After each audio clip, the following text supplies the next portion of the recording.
Hello, and welcome back, and thanks for tuning in, you sexy beasts. With me today is someone I'm a massive fanboy of, so I'm super excited about this one.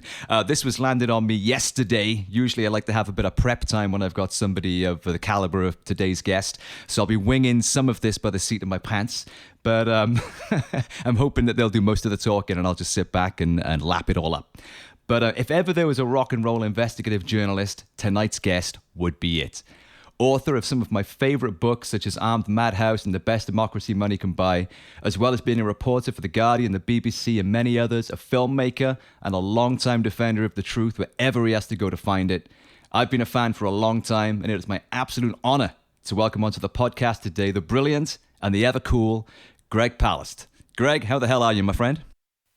Not too cool, but, I'll live with it. Do you want to get the bragging out of the way now and just let everybody know that you're sitting in sunny Malibu right now? Yes, I'm in Malibu. I just got out of the surf. It's I don't know what it would be in Celsius, but it's 88 degrees Fahrenheit, so it's blazing, and so eat your fucking hearts out. I was going to say, I think it doesn't matter what the Celsius is. I think that counts as hot as fuck. Yes, exactly. That's fine. You deserve every ray of it, man, because you're a hard-working mofo. And we've got a lot of stuff to get into today. I've got tons of stuff I want to ask you, but we can go wherever you want. But I thought we would start with the biggie. The main event of the moment. Let's start with that and then see where it goes from there, if you're cool with that. So obviously what I'm talking about is the conflict in Ukraine. I want to start, if you're cool with it, to get your take on what's happening there. And also, more broadly speaking, what role does this particular conflict play at the global level, or what does it tell us about the global theater? Well, I mean, one of the problems is that people on the left and right are twisting themselves in pretzels because they can't figure out what is the correct position to be left or to be right. What do we do? I think we have to say, look, we have a guy, a monster, Putin, who has decided to take over and de-Ukrainize Ukraine. Now, what do I mean by that? Because I've been reading some of the stuff that's been translated for me from the Russian. This goes back historically. Russia was actually founded, its initial capital in Kievan Rus, as it was called, was in Kiev. And it's disturbed Russians forever that the Ukrainians do not see themselves as Russian. So there is this cultural pride that's in the way. That's always at the heart of every conflict and battle. Now, it's true, I can talk about oil, it always comes back to these things, but, and all the economic push. But underlying most evil, bloodthirsty, maniacal madness that has destroyed this planet for a couple millennia, it's called religion. Now, and you have to understand, Russians and those in eastern Ukraine are overwhelmingly in the Donbass. They are Orthodox, as is the rest of Ukraine. But in the east, they follow the Moscow Patriarchate, the Patriarch Kirill, whereas others in most of Ukraine follow the Kiev Patriarchate. Now, and some also follow the Greek Patriarchate. Don't ask me what the differences are. They're all guys in funny hats. But Kirill, the Moscow Patriarchate, who is the core of Putin's power, just like Trump, he may have diddled with untold numbers of women, scammed. He's a short-fingered vulgarian, but he used the religious right in America to get himself elected. Putin, who's not a very religious man, used the religious right of Russia to get elected with the support and backing of Kirill, the Patriarch, who is really pissed off because the guys in Kiev insist on wearing their own funny hats and don't bow down to him. So underneath this, and there's almost no discussion of this, is this horrific religious war. And it's what Freud called the vanity of small differences. This is why, I was in Tibet trying to explain, and I kid you not, this is like weird. I was trying to explain the Irish conflict, Catholics Right. and Protestants. Yeah. And, I'm explaining to a Tibetan monk who's completely, like, well, wait, don't they like believe in this same, the Jesus figure and all that? And I said, well, yeah, I mean, but it's like, a little this, little that. There's something about the Eucharist, which I don't understand either, that it goes back to. And of course, it ends up becoming economic conflict. So I'm blathering on, but I really want people to understand that religion, once again, is the poison that's been injected back into the Ukrainian conflict. And of course, you have Putin talking about, you have the irony, the horror way of that you have both the president and, by the way, the prime minister. Not only the president, Zelensky, is Jewish, but so is the prime minister. And so in a way, they don't have a dog in the fight, but the dogs are on them now. That is so. Do you know what? That's the first I've heard of that interpretation. For me, I thought it was the traditional clash between the East and the Western empires, and Ukraine was basically a chess piece in the middle of that power tussle.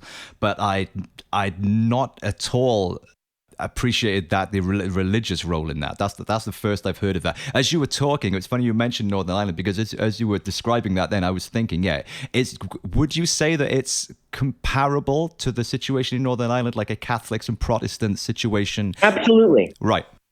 Absolutely. But the difference is that, and to some extent that got involved with the British Empire, et cetera. But you also have, so again, I was just listening to Amos Oz, the writer, who said, the minute you mix religion with anything else, nationalism, economy, power, you name it, ethnicity, that's when you run into mayhem and death. So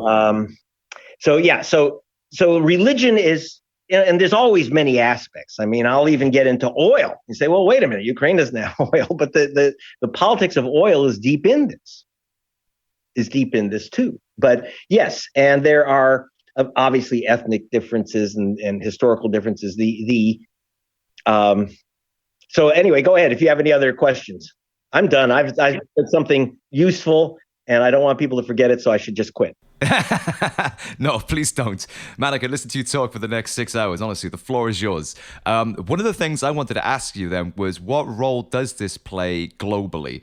Does it play a role globally, or is it strictly a regional thing? No. It is global, but it's global not the way that the left and right commentators, especially in England, read The Guardian. Oh, it's all because we threatened Russia with expansion of NATO.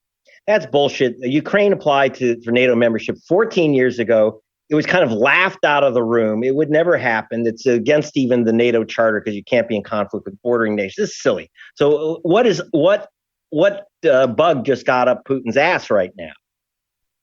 That 14 years after Ukraine made a goofy run for NATO, which is not going to happen. Let's also remember, by the way, that this great threat from Ukraine and NATO that back in the 90s, Ukraine actually gave Russia all of its warheads, all of its nuclear warheads, in return for a guarantee from the US, Russia, France, and Germany that they would protect Ukraine from aggression. So you had the same obligation of NATO then, but from Russia too. This is the great threat that, well, if the country's threatening you, why are they handing you the warheads instead of shooting them at you? Obviously, that was dumb on the part of the Ukrainians to believe that either the U.S. Or Germany would come to their rescue. But it's not about NATO. I mean, obviously, the expansion of NATO is what I would call diplomatic malpractice of the worst order. There was no reason for it. But now, I mean, maybe looking backwards, we should have let Ukraine into NATO. They wouldn't have tanks in Mariupol right now. Yeah. But you do have to recognize also. So let's get away from the big power conflicts per se. Remember, Putin he may be dictatorial, that is authoritarian, And he may win his elections by, elections, for those who read Greg Palast know that's one of my things I investigate. Well, there I don't have to do a lot of investigation in Russia. He his opponent a couple elections ago, who had been his prime minister, was gunned down in front of the Kremlin. Interestingly, when that happened, when his opponent was assassinated right in front of the Kremlin, all the cameras, security cameras, had been turned off at the Kremlin. They're quite extraordinary. It's like the White House or 10 Downing turned off all the security cameras. They said, oh, because they had to repair them. Can you imagine? Oh, just at that moment. Good time. Okay. Yeah. And then, of course, Navalny, his current opponent, was poisoned. Now he's in prison for 15 years at least, et cetera. So, but nevertheless, Putin still has to be reelected. What I mean by that is all these, the attacks on Navalny, the killings of his opponents, et cetera, are because he does have to get elected and he needs support. In other words, even a dictator has to have support of the military, the patriarch, of the church. He needs the support of the people. And as the economy is began to slide in Russia with the fall in oil prices, don't forget, under COVID, oil prices completely imploded. Yeah. 43% of Russia's budget is coming from oil and oil royalties and, gas and other energy. 43% of their state budget. Well, so they had no state budget in 20 and 21. So by rolling the tanks, you've just raised, Putin basically earned a tremendous war bonus for his economy. I mean, one thing that I looked up some of the numbers. Despite the big shot sanctions, I know that the oligarchs can't go buy tickets to see Hamilton now. And so they're really suffering. They hit them where it hurts, yeah. Right. It's like, oh no, gotta go to the smaller yacht. It's like, oh my God. And it's like, so this is the big threat we have, our so-called sanctions. And but I looked, and Russia's trade balance has actually gone up in its favor because they're still selling oil. Some of it has to be discounted, moved around, so you have to send it east rather than west, and they're discounting some of it. But still, a discount from $110 a barrel is a huge bonus for kicking off a conflict. And so we have to know that Putin, to maintain his popularity, has to maintain the economy. You say, well, what about the body bags coming back? No. We know, as long as you're successful, ask Churchill, Roosevelt, Lincoln, the number of body bags don't count. And we saw, as long as you're successful, this is Putin's problem right now. He has to succeed in some way. Don't forget, Putin became he was completely unknown. We should go into how Putin rose to power, how he was chosen. But he was literally unknown. He was known by less than 0.5% of the public when he became prime minister on his way to, and then Yeltsin, under an agreement, resigned. So this guy became president and people didn't even know who the hell he was. Okay. And so, but he made his bones. Then he had to run for re-election after he rose to power when Yeltsin resigned. And the way he won is that he attacked the Chechens. And if you remember, he leveled the capital of Chechnya inside Russia, just leveled it, as he's doing in Mariupol, et cetera. So this is nothing new. And he killed something like 50,000 civilians, but he also killed 14,000 Russian soldiers. So they were, so if you can imagine, a very short, in just a number of weeks, 14,000 Russian soldiers dead, and he was considered an unstoppable hero and won with an overwhelming percentage of the vote by being the hero who crushed the Chechens. And by the way, once again, religion is there. The Chechens are Muslim, yeah, and for the most part, and obviously, that's one of the things. So no one cared. 50,000 Muslims dead. Who cares? But even as long as it was a glorious victory, Putin got away with it. So even we don't know how many Russian soldiers have died. The minimum 7,000, more likely 15,000. Again, but that's just what he lost in Chechnya in the same period of time, and he came home a hero. He's a fucking scary guy, though, isn't he? Yes, and if and if you remember the famous line when George Bush met him and said, "I looked into his eyes." He looks into Vlad the Impaler's eyes, right? He says, "I looked into his eyes and saw a good man, a man I can trust."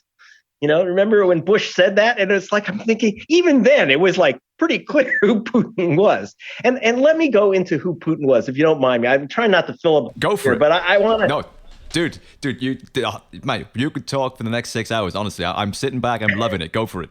Okay. Wait, let me down a little inspirational juice here. So what's important to understand about Putin is who put him there. Because I said no one knew who the hell this guy was. So how did he get there? How does an unknown become suddenly, boom, 99 out of 100 people don't know who this guy who became president? And the answer is he was chosen by the oligarchs, that is, just the billionaires, particularly Berezovsky. And Berezovsky in Davos, when Yeltsin went to Davos in the 90s, he was facing an election against Gennady Zyuganov, who is the head of the newly reformed Russian Communist Party. So the communists were going to win that election. Yeltsin was a literally falling down drunk. He had 5 heart attacks, and he was a clown. And at Davos, the world leaders and corporate leaders who get together, bring in their jets and play with each other's private jets, and make their deals.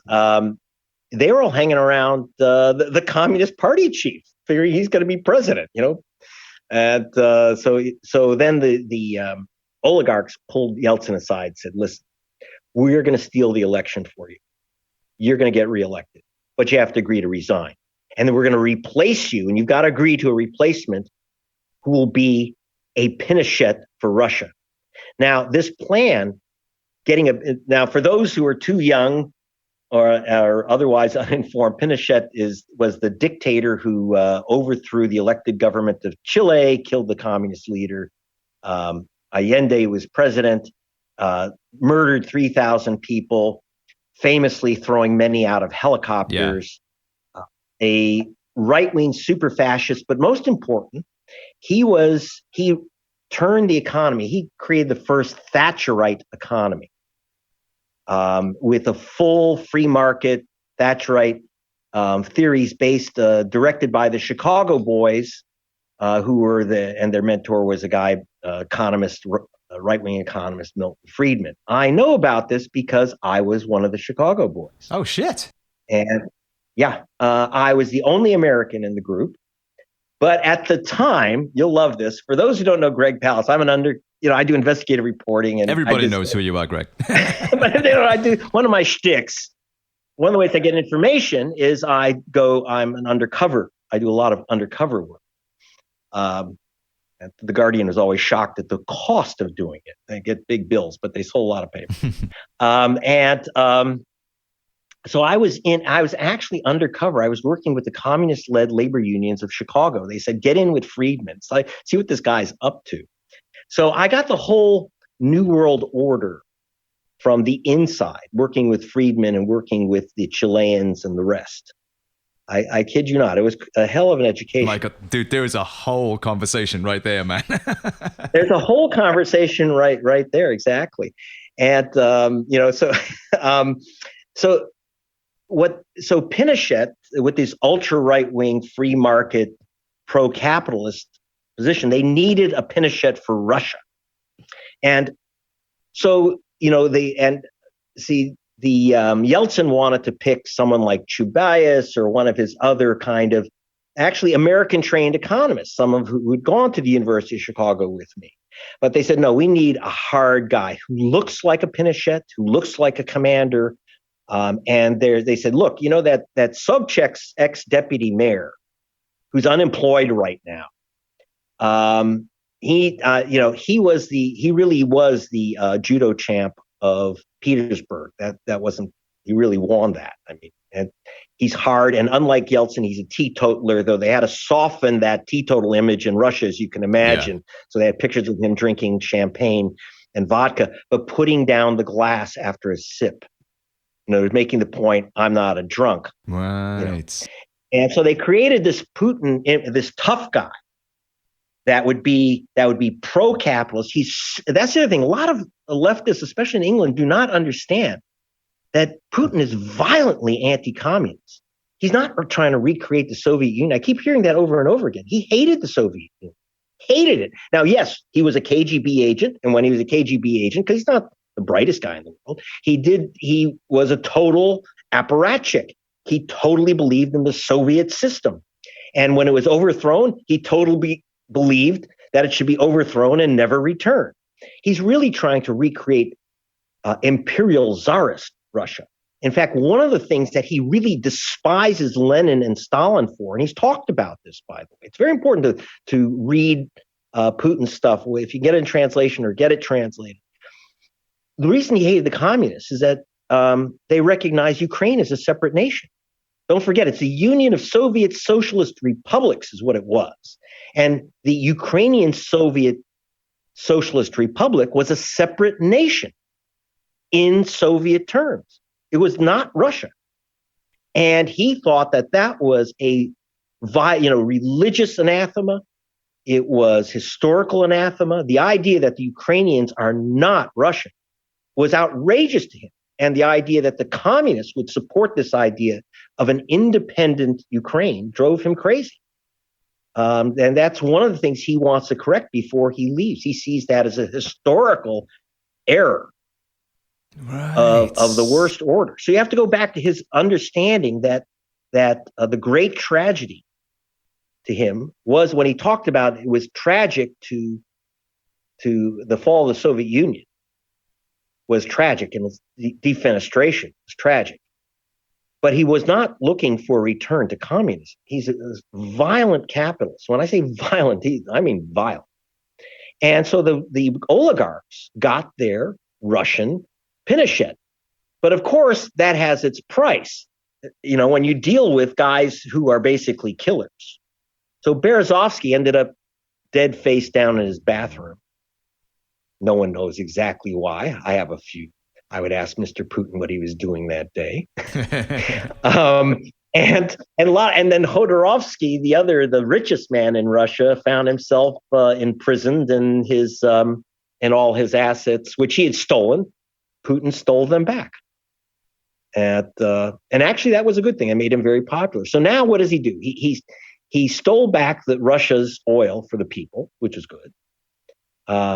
Put Khodorkovsky in jail, which is good, despite the West screaming that Khodorkovsky was a great and wonderful guy. Well, that's because he paid literally billions of dollars to create this image of himself.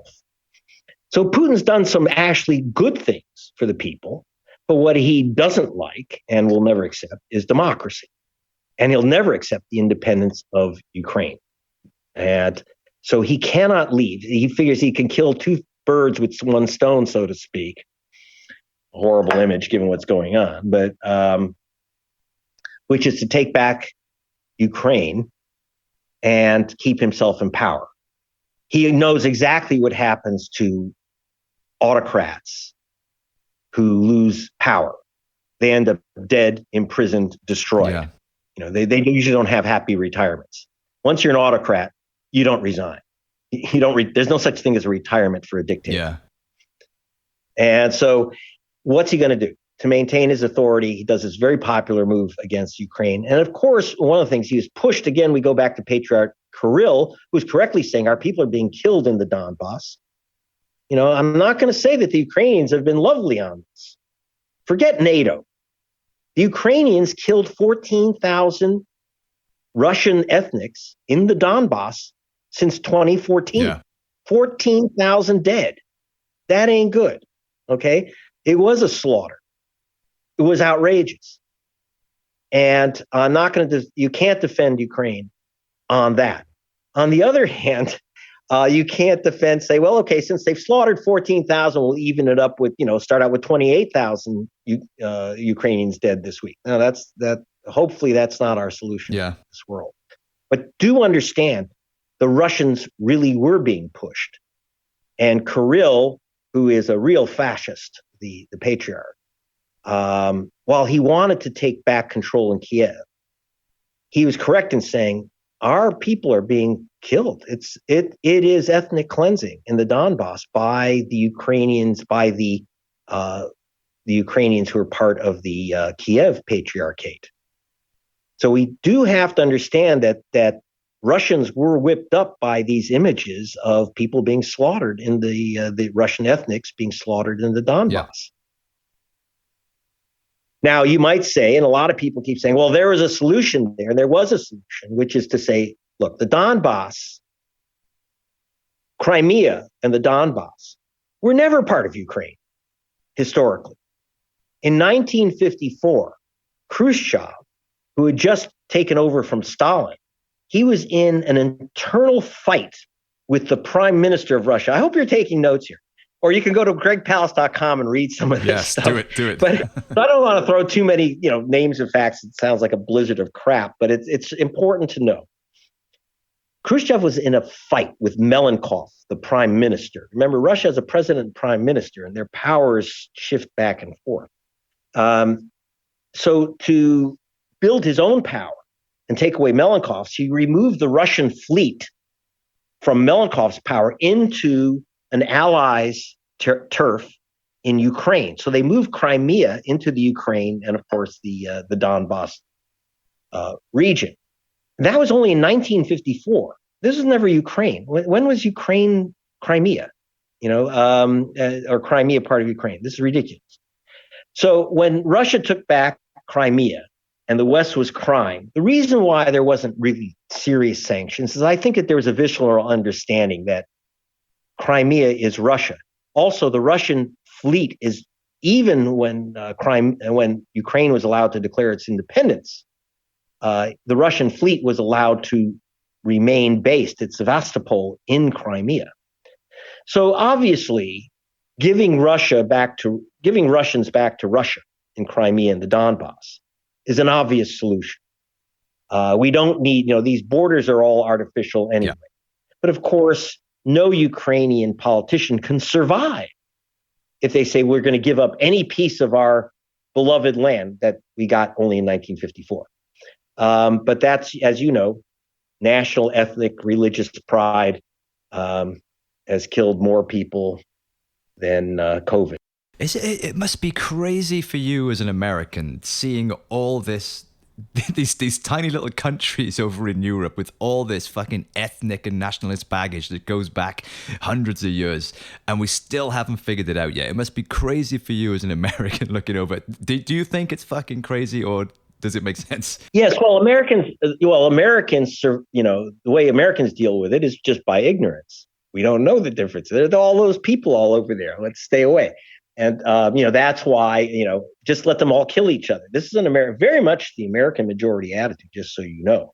I have a very different attitude. I believe we have a moral obligation as humans. Yes. And as Americans, guaranteed Ukraine's safety to take a stronger position also, because we have to confront a murderous dictator. We really do. I'm not a pacifist. I come from I'm an old school lefty, which is I fight fascists. Love it. And right now, Putin's a fascist, and we have to fight him. But so in America, we have our own issues with ethnicity. We are on native land. Right. Where I sit now and go surfing was Laguna Indian territory. Now it's just Laguna Beach. And obviously a lot of the work I do is about the suppression of black voters in America. Yes. And the black vote. Yeah.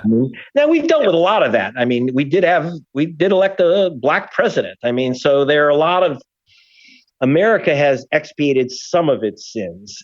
We just keep sliding back, especially when Agent Orange was president. big step back. But but yeah, so we don't understand. So Americans, as it was Ambrose Bierce, one of the great journalists of 2 centuries ago, who wrote that invasions are the way that Americans learn geography. Right, I love it. until the 101st Airborne is there, we don't know what it is. So we learned where places like Kabul and Saigon were just only after we invaded. Americans had no idea where these places were. They couldn't find them on the map. In fact, famously, I'll never forget when after the 9/11 attack, and there was a meeting, there was an emergency cabinet meeting. A whole bunch of members of the cabinet asked Condi Rice, "Well, where is this Afghanistan?" That's fucking crazy. That's fucking crazy. I'm not kidding. So where is this Afghanistan? And because they were going to send submarines, they said, "Well, it's landlocked. You can't send submarines." What? Yeah, I can't make this stuff up. Oh my God. So America, we're kind of almost proudly ignorant of the rest of the world. Wow. Well, what is America's interest in this particular conflict then? Is it just like because it helps the propaganda narrative of framing Putin as this big monster, or is there something more tangible that they're interested in? I can't handle the phrenology of the American skull in this case right now, because the question is not why is America in conflict, but why wasn't America in conflict with Putin? Why were we sucking up to this monster and playing games with? I mean, it was kind of back and forth. But remember, now we get to the ultimate poison. The only thing that's as poisonous religion is petroleum, is oil. And now we have to get into the politics of the damn oil, because obviously we're aware, Germany and the West decided to basically get cheap oil out of Russia. And but one of the things that could break the Russian economic back on this that I've written about is Venezuela. The number one, the largest reserves on this planet are in Venezuela, not Saudi Arabia. If you go to the OPEC website, they list Venezuela as having the largest reserves. Wow. Venezuela produces practically today, the number one oil nation on the planet, exports virtually no oil, none. Now, it's capable of producing 3.2 million barrels a day, and which would replace all the oil from not only Nord Stream 2, but Nord Stream 1, which is what's keeping Putin in business. Like I say, his actual income has risen enormously since the invasion, enormously.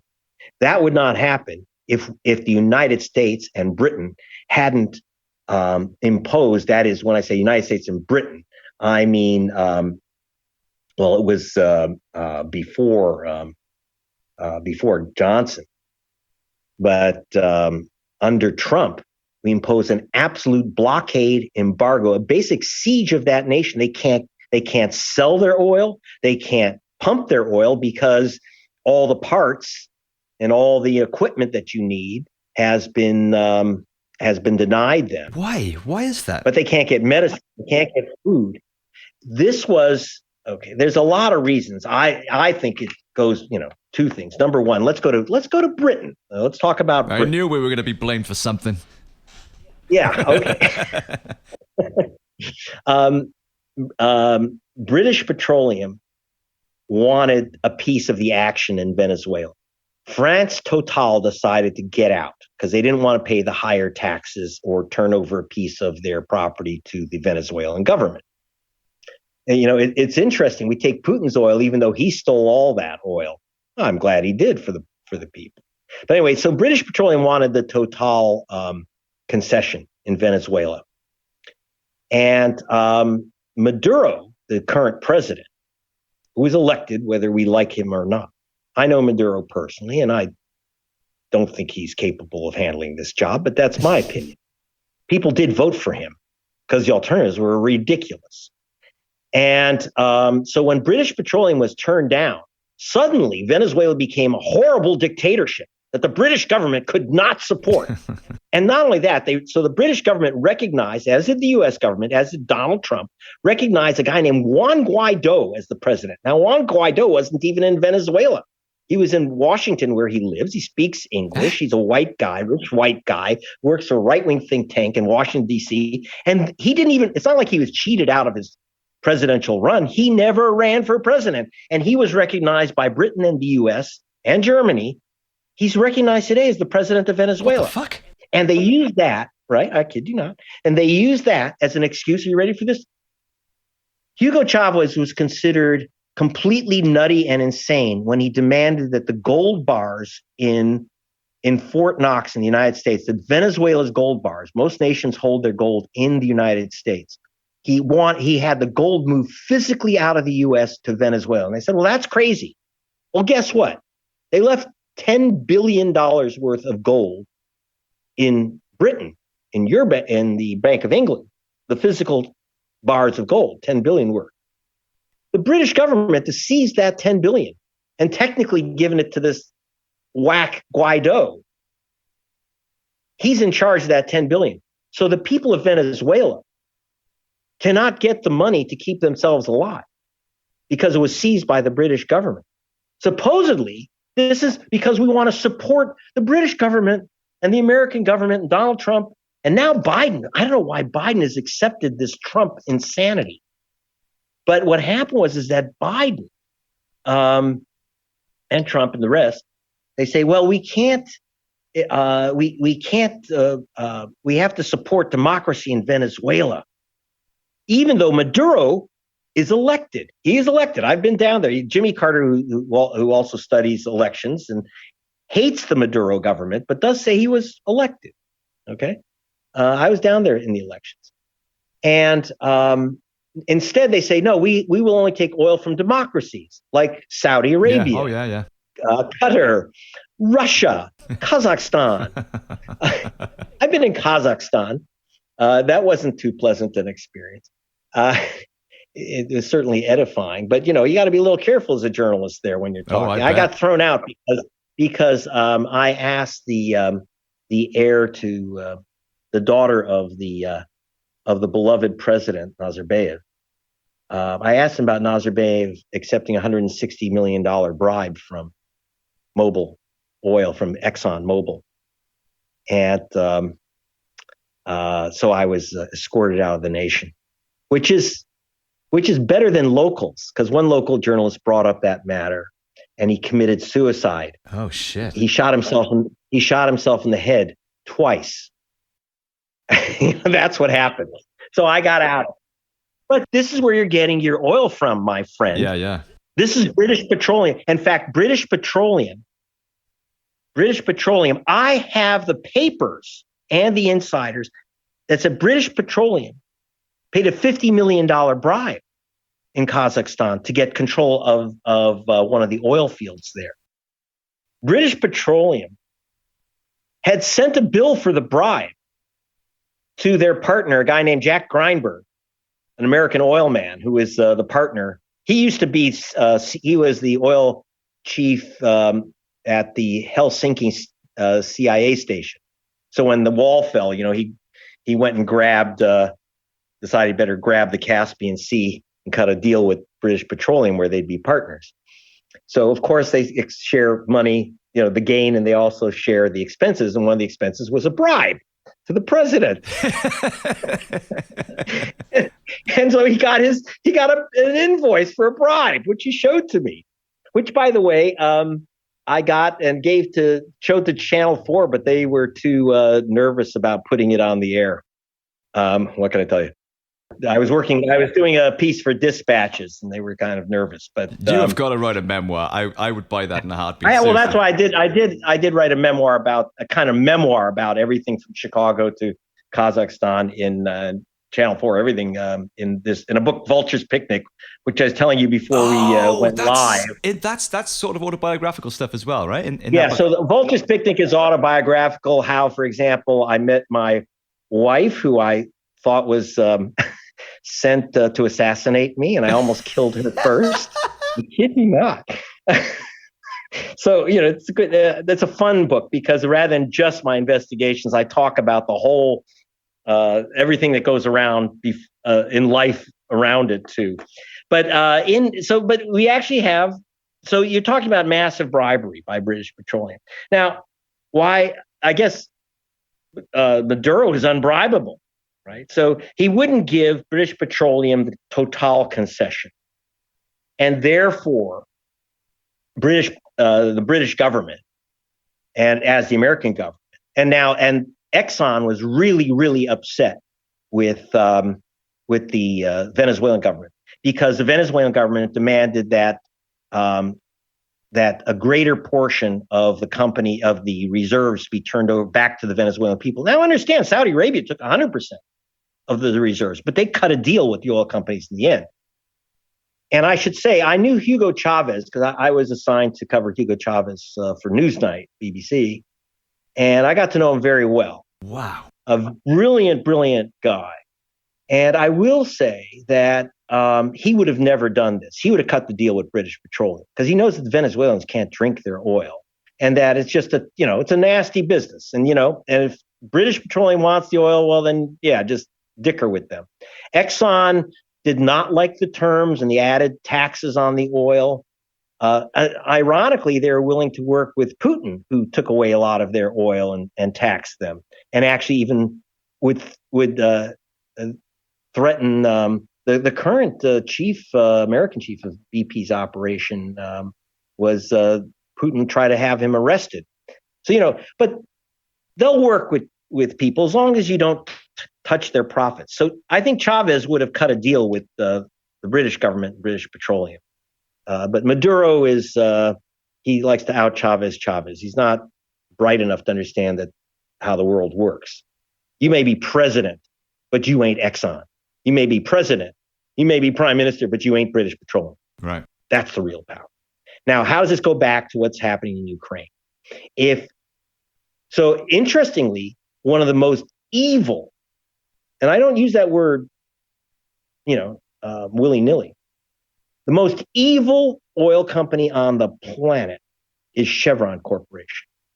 And they stayed in Venezuela. And they have been begging Biden to let them pump 800,000 barrels a day of oil. Now you have to understand, 800,000 barrels a day, that's pretty much Nord Stream 1. You can replace Russia's oil. But the Biden administration, the right wing in America went completely berserk. And so Biden is backing off on the Chevron because Chevron wants to reactivate its fields. It can't sell its oil. It's barred by the U.S. government from selling Venezuelan oil. So, there's strange bedfellows here, but Chevron doesn't care about countering Putin. They just say, hey, we've got, 800, think about it this way, 800,000 barrels a day. Okay, so you got at $100 a barrel, you're at $80 million a day, right? So that's not bad. Excuse me, yeah, $80 million a day. That's not so bad. But anyway, so that could also take a bite out of Putin. But unfortunately, the British government, the American government would rather still take oil from Putin than allow Venezuela to survive. Oh, man, it's so incredibly sad, isn't it? I mean, on the streets, the propaganda is working really well. There's this huge global public outpouring in support of the Ukrainian people, which, of course, there should be, Should be, yeah. But unfortunately, beneath all that is the politics as usual, which is just more hot air and bullshit because Putin is profiting from this. And I'm sure the Western powers are aware of that. And as you've just mentioned, we that doesn't need to be the case where we could actually get our oil elsewhere, but we're refusing to do so. Yeah, he's literally making a war bonus. And you have to understand, all the sanctions, all the BS, yeah, it's there will be effects on most people, but right now, Putin's gone from broke to rolling in dough. The price of oil just a year ago was just, in the swamps. This has been a godsend for Putin economically. And of course, again, it builds his budget. Everyone talks about how Putin is personally very wealthy. That's just because if you're in Russia, if you're going to face down oligarchs, you got to be the richest guy. Right. But he doesn't intend to spend that money. His that's just a weapon for him. So, but unless we unleash the oil, and I know that we also have some problems with, frankly, the greenies who just think, well, I heard he's a great environmentalist. He's like the number one guy on the issue of global warming is a guy, Bill McKibben. He says, don't take Venezuelan oil. It's dirty. It's filthy. We got to get off oil. Well, I'm just talking about next 3 months. We're not going to have wind powered cars. Yeah. We're not talking, as long as we're on oil, we should be. Yeah. Yes. Let's put it this way. Do you want Putin's oil or do you want Maduro's oil? Exactly. And I don't think there should be a question about that. And so it's not about let's get oil from Venezuela and just, keep sucking oil. I agree. In fact, one of the reasons I've said we have to get off oil is not because the planet will fry or because, remember the old peak oil stuff that we're running out of it. The problem is that guys like Putin and MBS in Saudi Arabia, monsters, have us by the testicles. Yeah. They have us by the light bulbs. And we got to stop it. That's why we need an alternative. It's not about, global warming, I'm not going to blow it off, but we now have to deal with the fact that the oil has to come from somewhere. Right. So there you've got a bunch, that's the wide story. It goes from religion to oil to the history of the Kievan Rus Empire of 867 AD. Jesus. Well, religion and oil are the usual culprits, aren't they? Yeah. So it's, oil will always get in there. The devil's excrement. It seems so senseless to the likes of you and I, hearing your overview there, and how a lot of these things could be so simply rectified. And it makes me wonder sometimes, is this literally just the stupidity of, a super rich 1% who've got all the power and all the wealth, who just want to keep more of it for themselves? Or is there actually something more sinister going on? Is there actually like an agenda or something happening here? No, I think that the agenda is pretty clear. By the way, for example, when the oligarchs, with, by the way, U.S. support, I want to remind people that Bill Clinton was really hot on the idea of replacing Yeltsin with another Pinochet. The Americans were happy with this. So was the British government.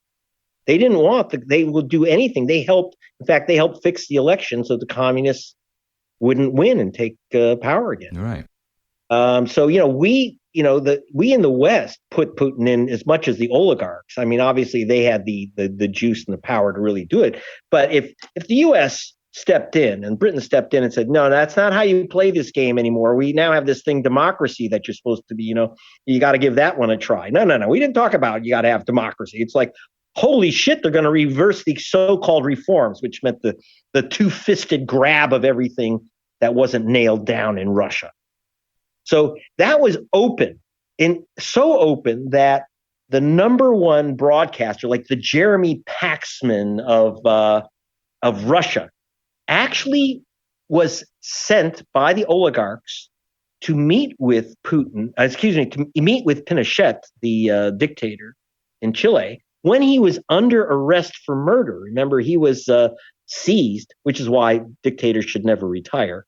You learn the hard way. Remember, he was seized and charged, and it was the British government that actually sent him back to Chile for trial for murder. And the Russians put him on national TV while he's under indictment for murder, mass murder. Put him on national TV in Russia to say, this is the man you need. And he described Putin. This is who you have to have. So this was quite open. The U.S. was quite open, and we're not going to allow another communist government in Russia. So, now we reap the whirlwind. I can't say that, all these people have this idea that these oligarchs and the ruling class in America and Britain are so brilliant that they think way down the line, they think decades. No, they don't. They're not that. They don't see long-term consequences, or they close their eyes to them. I haven't seen that type of kind of forethought or brilliance. That's interesting. Okay, so there's no kind of Illuminati-esque conspiratorial agenda happening at the top of the pyramid. It is literally just short-sighted money and power interest. Well, it is an evil conspiracy, but it's not brilliant, and it's not that hidden. Like I say, they were very open about we want the Pinochet for Russia, and here's this judo champ, which we can put in power. Yeah. He looks the part, he sounds the part, he can do the part. And that's happened so many times, hasn't it? I mean, it happened in Afghanistan, it happened in Iraq, it's happened in Latin America, and every time they create one of these Frankensteins, it always comes back to bite them in the ass. Well, we saw that. Yeah, we saw that with Saddam Hussein. We put him in power. Iran. I was once saying, when I said the way to, I once wrote that the way to stop these Frankensteins is to shut down the Frankenstein factory. We're creating these Frankensteins, and then we're surprised when they turn around. Just like Berezovsky ended up face down dead, right? So you create the monster, and then you're shocked when the monster turns on you. And especially in Russia, where Putin understood that the guys who put him in power, he also, arrested and exiled and destroyed the other oligarch that put him in power, Guzinski, who was the media mogul in Russia. And then he turned around, Guzinski and Berezovsky were the two main guys that put him in office. And he turned around and destroyed them, killed one, as far as I could tell. And certainly we know very well he's very public about destroying Guzinski and sending him into exile. So, so we create these. So that's why to say that these guys have that they have these brilliant grand plans, I don't know. When I was in the Chicago Boys, I didn't see a lot of brilliance. I just saw fucking two-fisted greed. Understand that these so-called economists I worked with were stealing it. We're stealing Chile. When they quote privatized the electric system, for example, I was down there in Santiago, and they privatized the electric system. It basically went to one of the guys in my class, one of my economists I was studying with. He set up the whole system for privatizing it, but made sure that everyone was scared to bid on it. And he ended up owning. So this PhD ended up owning the entire electric system of Chile, and then selling it off for a big wad of easy squeezy to the Spanish company. I think it was Repsol. Anyway, whatever. So you see this kind of smash and grab from these people, but you see it. I saw it in Britain. One of the reasons I started working for The Guardian is that because I was an economist, I was actually, believe it or not, lecturing at the both London School of Economics and Cambridge Department of Applied Economics. And so I have this other kind of life. It's kind of like Raiders of the Lost Ark. But you've got the hat as well, man. I've even got the hat, right? And it's vital, the hat.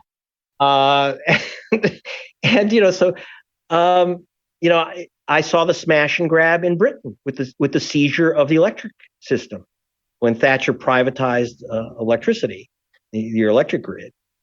And I saw, just this monstrous grab. And then these American corporations came in. For example, a company, Southern Company, was the first American. So the Americans, if you remember, for a while, had complete control of your electric system.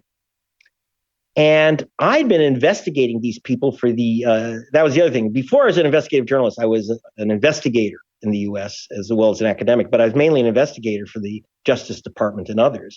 And I said, this company that's buying this Southwest Electric around Bristol from the U.S., you do understand that they are the mafia, that they are a criminal enterprise. They are racketeers that I've been investigating and indicting for years. These are criminals that are taking over your electric system in Britain.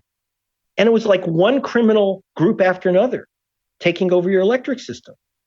But, there was they had sold this as, this is the great heart, the Americans really know how to do private enterprise and they're entrepreneurs and all that. They're not entrepreneurs, they're killers. In fact, one of the stories I did was one of the first big stories I did for The Guardian is I went undercover to investigate what was called Lobbygate or Cash for Access, where Blair's government was basically for sale. It was like a flea market for favors. Yes, and I go in there and I'm recording. So I set up a fake consulting company, and The Guardian couldn't believe this stuff. I had a big. I got this really expensive suite at the Tower Hotel, which is very gauche for, where American businessmen go and wined and dined these people to get the inside information. I'm wearing a wire, right? And which is not so easy at the time. We didn't have the electronics we have now. And so I got these guys basically telling me and actually sending me documents because I said, one of the things is I said I was working for Enron Corporation, which at that time was not very well known by the public, but politicians knew them as you could, if you helped out Enron, you got taken care of big time. And you could buy your government for pennies. I remember one of the consultants who helped me set this up, who helped me, because it was a quite elaborate front, just so you know, really elaborate. And one of them said, we were invited into 10 Downing Street and to the policy unit. And that's when we pulled the plug on it and went public because we were afraid of getting arrested, like it could go wrong, but he said, we could buy a submarine from the British government. I mean, for nothing, it was madness. So yes, Putin's corrupt, but they're all fucking corrupt. Yeah. Yeah. And look at short-fingered. Look at the Clinton crime wave. And God, that litany of crimes is like a fucking Dead Sea Scroll. Well, and that's the problem. I mean, they were playing games, and again, they play games with people like Putin. And don't forget, British Petroleum got itself deep into Russia. Why do you think Nord Stream 1 is there and they were pushing Nord Stream 2? Whose oil was that? That British Petroleum on Sakhalin Island and that whole area. Who's pumping that oil?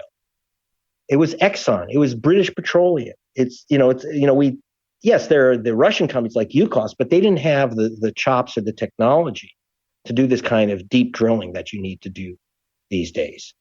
And so when we're talking about the reluctance to sanction Russia and oil, it started out really as a reluctance. Understand, we're talking about sanctioning British Petroleum. Don't forget that. Yeah. Who's pumping that oil? We say it's Putin's oil, and I'm sure Putin thinks of it as his oil. But British Petroleum was pretty clear. It was their oil. They were going to, so you're paying for, quote, Russian oil, but it's going to British Petroleum and it's going to Exxon. And now they're stuck because they got to pull out. They've had to, they've been forced now to leave as things got too bad. But they're still, it's just unbelievable. And remember, British Petroleum says they are leaving, but they haven't left. They haven't shut down the fields. They haven't said, that's it, we're out. They said, we will sell our share in a responsible manner. So they got to still they want their money. They want their money. And they don't care how many dead bodies there are in Kharkiv. And by the way, I should mention, and this is, because that's why I'm very emotional about this too, because I have I have two Ukrainians on my staff. The Palast Investigative Fund is a fairly wide organization. I'm just a hat on camera. I don't think we can't do these types of investigations, just me and my sidekick, now my wife. But we have a team. And one of our guys is in Kharkiv right now. We haven't heard from him in a week. We're very concerned. Shit, I bet. He's Ukrainian. He went, he's in a basement. We get these messages. I've got some internet in this basement, and I just, it's pretty grim. Another one of our people got out and is in Leipzig now. But it's brutal. And so why isn't British Petroleum shutting down? Why are they saying we will leave? What do you mean you will leave? What are you waiting for? You know what they're doing? I think I know what they're doing. Now I'm speculating, which I probably shouldn't do. I think that they're stalling for a peace, waiting for the peace agreement. And then part of the peace agreement, of course, unless Putin's crazy, he's going to say part of the deal is British Petroleum stays. We need them operating that field, the Sakhalin fields. We need Exxon operating these fields. We can't, no. So I think that they're keeping it going because they figure, they're hoping, 60 days from now. They're biding the time, yeah.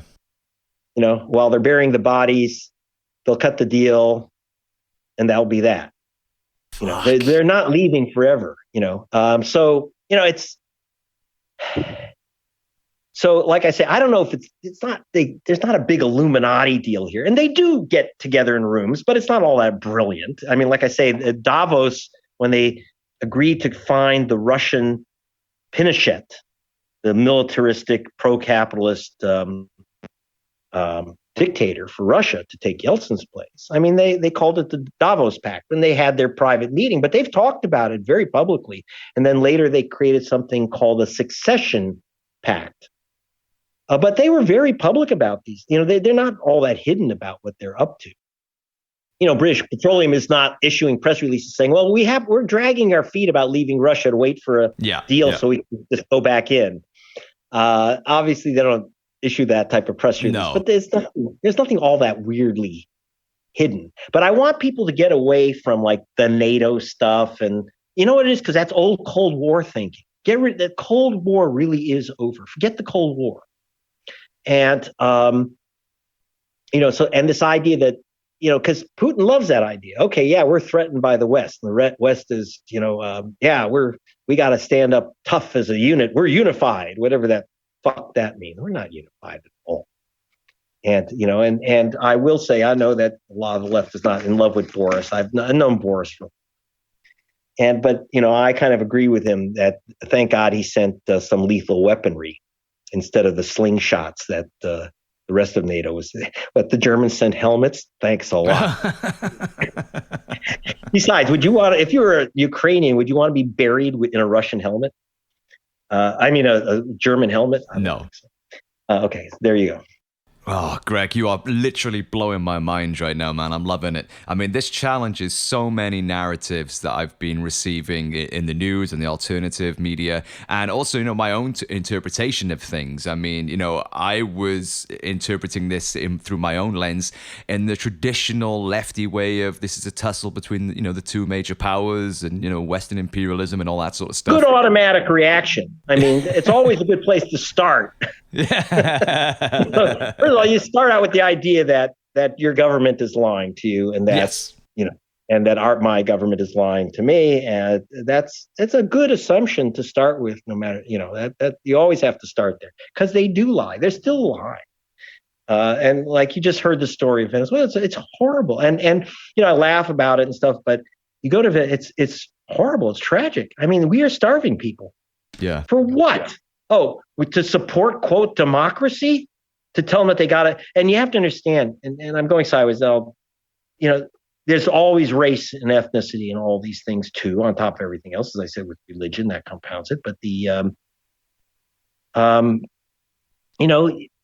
Venezuela has been ruled by white guys for 400 years. Hugo Chavez was the first Black Indian mestizo president. And in an overwhelmingly mestizo nation. And they ain't going back to being ruled by a white elite. And that's what much of this is about. It's still, there's ethnicity, but in a way it's class war because we use ethnicity to sift people into different economic categories. Right. And so, there's class, there's ethnicity, there's religion, and there's always oil. So are we witnessing the end of the Western global dominance? Is this the last dying hurrah of a desperate dying empire, or is that bullshit? Well, I remember Bush saying, "Do not fight." He gave his speech announcing our invasion. He told the Iraqis, "Do not fight for a dying regime. It's not worth your life." And that's a good phrase to use pretty universally right now. No, I don't think the West is collapsing. I think that China, and just like Russia, are westernizing. Right. And they're joining the big grab. When I see Chairman Xi, I see Trump, Putin. I see the whole gangster crowd. I see them. Even look at the way they dress. Even, and it's not a small thing. They are. We're not, the West isn't losing. The West is winning. That is, if you consider the West, Pinochet, Putin, and yeah, I mean, so I don't think that the West is dying. I think that the kind of greed poison is becoming quite universal. That makes a lot of sense. I'd never thought of it that way. Yeah, I mean, we talk about the rise of China and the rise of the East and stuff like that, and it's going to be a whole new era. But no, what they're doing is they're capitalizing essentially and westernizing. Yeah, they're becoming just like with Putin tried to turn Russia more West than West. That is the privatizations, which are smash and grab, what they call shares for options. You have to understand that the average age of a Russian male was higher than in the U.S. Before the fall of the wall.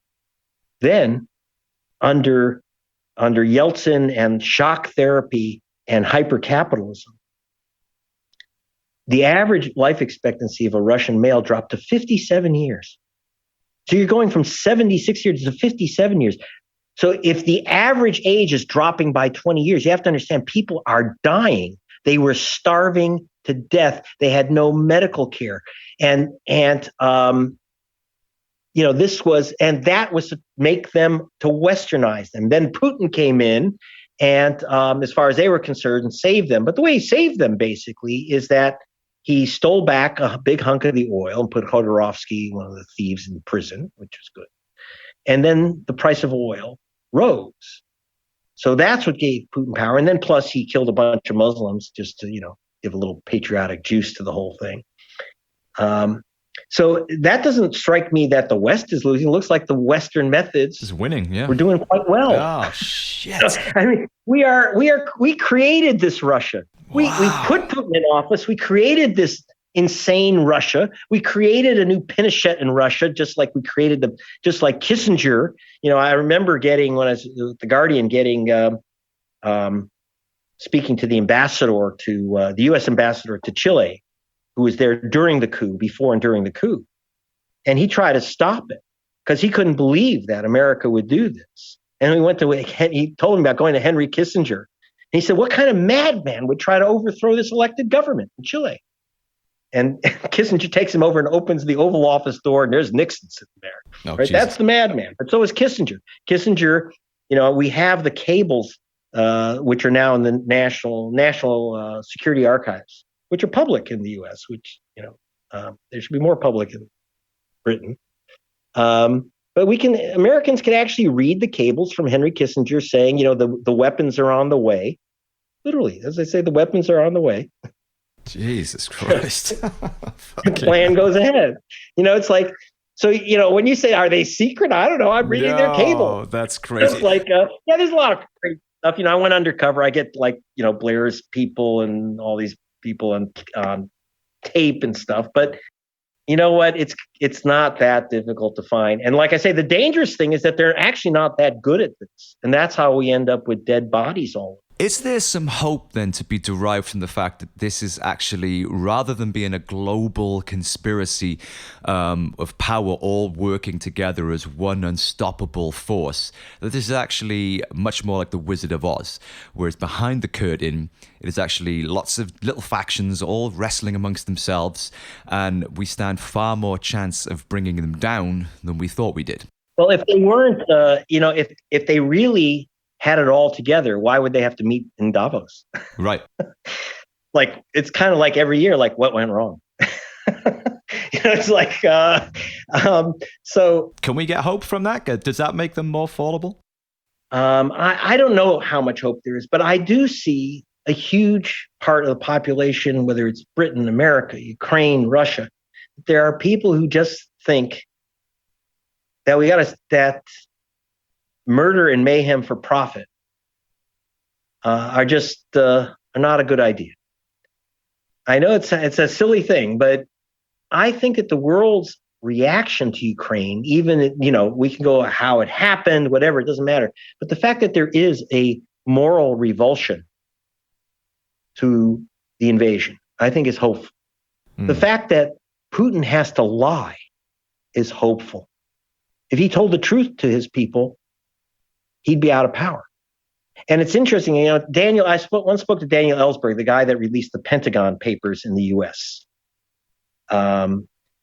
And, revealing the truth about the war in Vietnam, that America was getting its ass kicked and we're just killing a bunch of people and can't possibly win.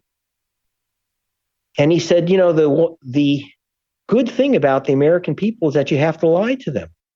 Right. And he said, the bad thing is that it's easy to do. Yeah. Yeah. The world is gullible. It's like, so that's the problem. But I think that the fact that most, people that there's revulsion, and I see it in America. I'm doing stories right now. One of my main investigative work and about half of my time, the past 20 years, has been on what we politely in America called vote suppression. And what that means is fucking black people out of their votes. Yeah, you talked a lot about that in Armed Madhouse, didn't you? Yeah, so that's crucial. So when you talk about it, we haven't dealt with our own ethnic issues here to some extent, but I have to tell you, they have to lie to people. I have to do these reports because Americans are no longer, back 60 years ago, 70 years ago, you could proudly say, I'm a segregationist. I don't want black people, and they wouldn't use the term black, to vote. Don't let them vote. I will make sure if you elect me, and I'll make sure that no black guy ever gets to vote. You could say that. And that's changed. And so now you have to lie to people and say, oh, yeah, we have a wonderful democracy. Everyone gets to vote. Just don't try it. In fact, if you go to my website, thegregpalast.com, you'll see some of the stories and stuff. Like when I was down in, I keep going down in Georgia, which is a really important politically swing state in America. And, I was at the polling station when Martin Luther King's 92-year-old cousin was thrown out, a black woman, of course, King's cousin, and they wouldn't let her vote.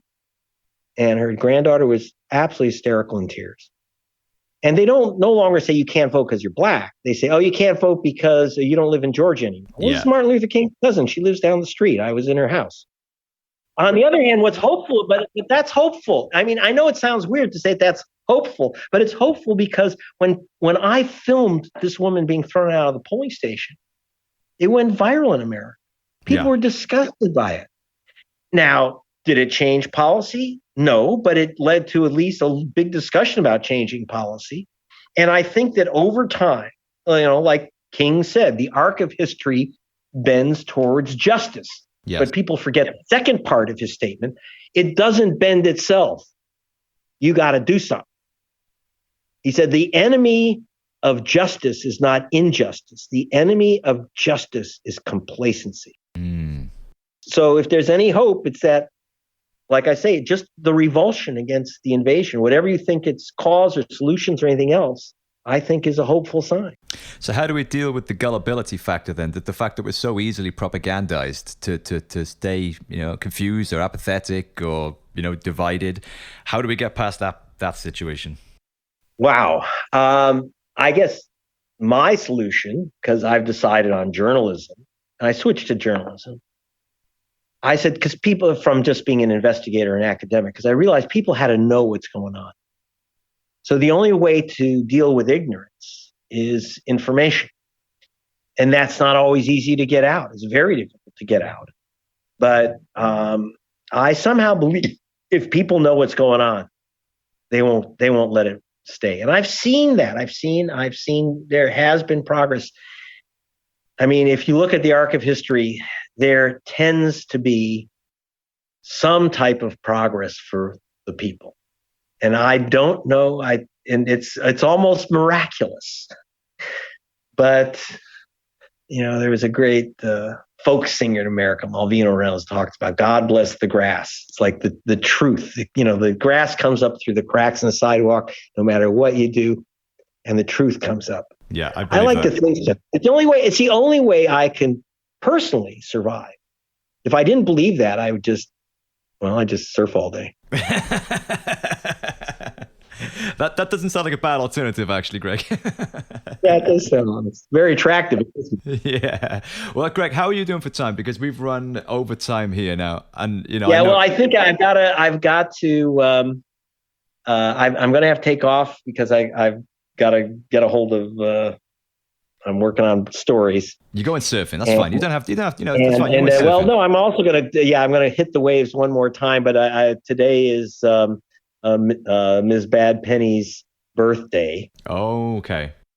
And so I am going to... Right, you better get off work, man. No, that's totally cool. Well, happy birthday to Miss Bad Penny. And Greg, thank you so much for coming in off the surf today in the glorious Miami sunshine to blow my mind and that of the listeners. This has been absolutely incredible for me. And please send me the links because we'll get it out there also. I think this was good because you gave me the room to tell full stories, even if it was meandered all over the fucking place. Well, man, I've got like another 12 questions I was going to ask you. So we'll hopefully we can get you on again sometime, and pick up where we left off. But man, you've given us tons to go through there, and we'll be making notes. And thank you so much. You're very welcome. Bye. Enjoy your day. Thank you, Greg. Speak to you soon. Holy shit! What did you think of that? My mind is absolutely blasted now. I need to go and have a little Jack Daniels myself just to fucking defrazzle. Right before I pressed record, Greg said, hang on, I'm just going to get some Jack Daniels and some water, which was the inspirational juice that he was talking about. So I think I'm going to go and copy him, although I don't have the glorious Miami sunshine raining down from behind me like he did.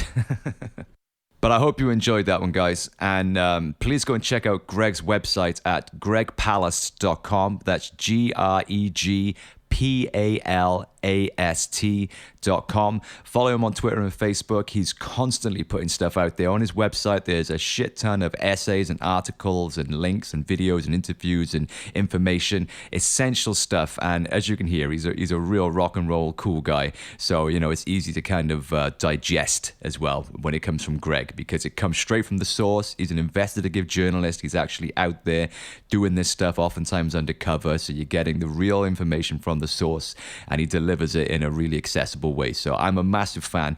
And if you haven't checked out any of his books, I've read Armed Madhouse and The Best Democracy Money Can Buy. Check out those two books, and I'm definitely going to go and get the Vultures Picnic that he mentioned in the interview there as well. I hope you guys do the same. You will not regret it. So I'm going to go now and defrazzle with a little Jack Daniels. Hope you guys have an awesome week, and I'll catch up with you guys next